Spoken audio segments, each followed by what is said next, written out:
Imagine a massive underground metal pipe, carrying water or hydrocarbon fluids, running right under your feet.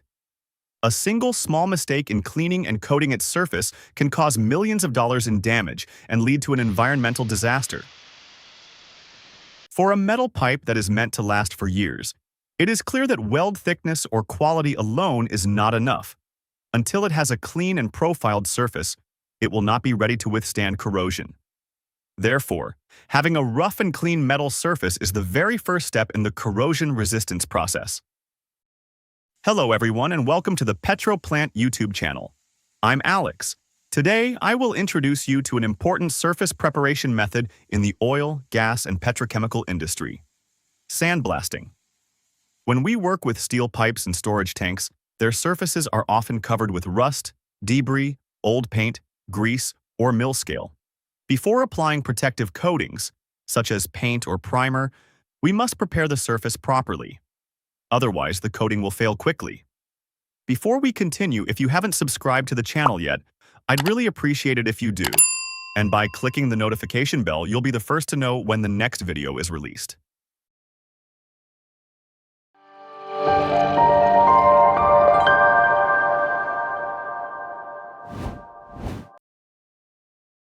Sandblasting, also called abrasive blasting, is a surface finishing process where compressed air is used to propel abrasive particles, traditionally sand, but nowadays often steel grit, garnet, copper slag, or other media, onto the steel surface. The major concern with sand as an abrasive is its health risks. Inhaling silica dust particles from sand can cause serious respiratory diseases, including silicosis and lung cancer. Thus, nowadays, sand is rarely used, and a wide range of modern abrasive materials have replaced it.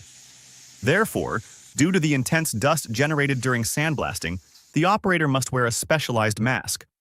This blasting hood is supplied with clean, cool, filtered air through an air regulator, preventing harmful dust and blasting residues from being inhaled. The sandblasting process was first patented by General Benjamin Chew Tillman in the 1870s, after he observed the abrasive effects of sand on windows in the desert. Thomas Wesley Pangborn took this concept even further by introducing compressed air in 1904. How sandblasting is performed. The first step in performing sandblasting is pouring the abrasive particles into the blast pots.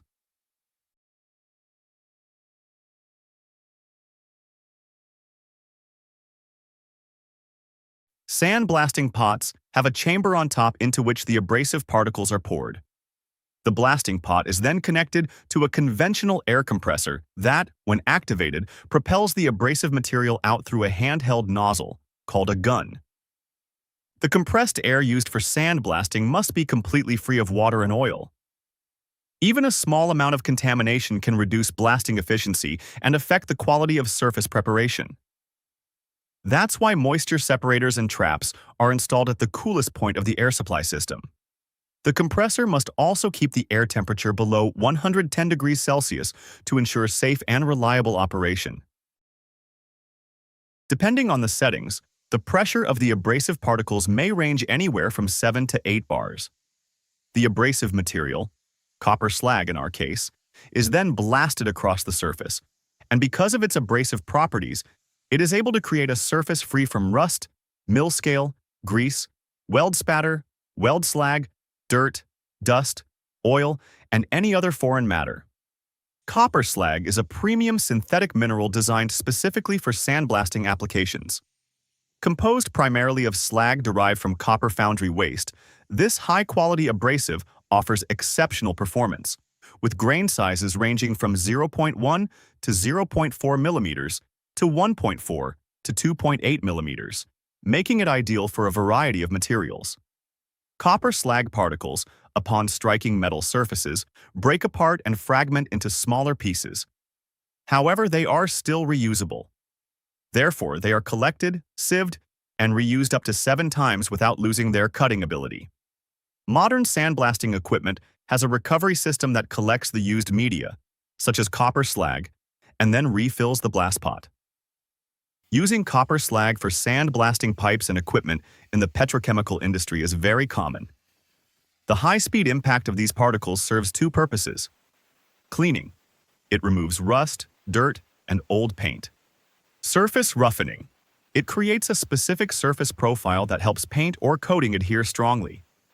The level of surface cleanliness is classified by international standards such as SSPC or ISO 8501, ranging from light cleaning to near white metal or white metal finish.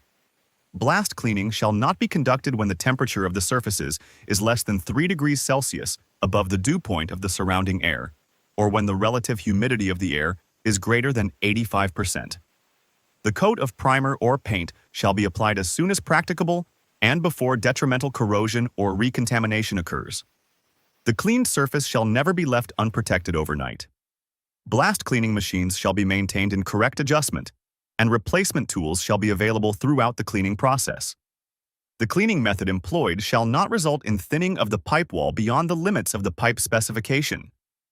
Cleaning shall be carried out immediately before application of the priming coat and shall be to the satisfaction of the client.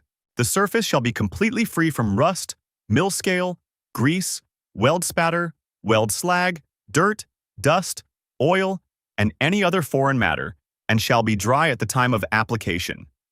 After completing the sandblasting operation, the pipe ends and fittings, specifically the bevel areas and all surfaces to be welded, must be masked with tape or protective caps before being sent for painting or coating, to ensure no coating material reaches those areas. Any paint, primer, or other coating left on a weld surface, if not removed prior to welding, can lead to weld defects. If these areas have been coated, they must be cleaned before welding, either by local grinding or chemical removal, both of which add extra time and cost to the project. Masking is simple, fast, and low cost, and prevents all of this rework entirely. Unlike carbon steel, stainless steel and galvanized pipes and fittings generally do not require sandblasting. In fact, conventional sandblasting can do more harm than good by damaging their protective surface, especially the zinc coating on galvanized materials. However, in rare cases where required by project specifications or specific service conditions, stainless steel surfaces may undergo a very light abrasive blasting using suitable iron-free abrasives, such as inert aluminum oxide. If oil, grease, or other contaminants need to be removed, the surfaces should be cleaned using approved solvents or steam instead of abrasive blasting. Care should also be taken when selecting cleaning agents, as acid-based solutions can attack and remove part of the protective zinc coating from galvanized surfaces. Before you go, I'd really appreciate hearing your thoughts. Leave a comment below and let me know what you think about this video. Your feedback means a lot and helps me improve future content on PetroPlant. In my next video, we'll take a look at the process that comes after sandblasting, surface coating, and protection for pipes and fittings. If you don't want to miss it, make sure to subscribe to the PetroPlant channel and turn on the notification bell so you'll be notified as soon as the video is published. Thank you for watching and for staying with me until the end. Take care, and I'll see you in the next video.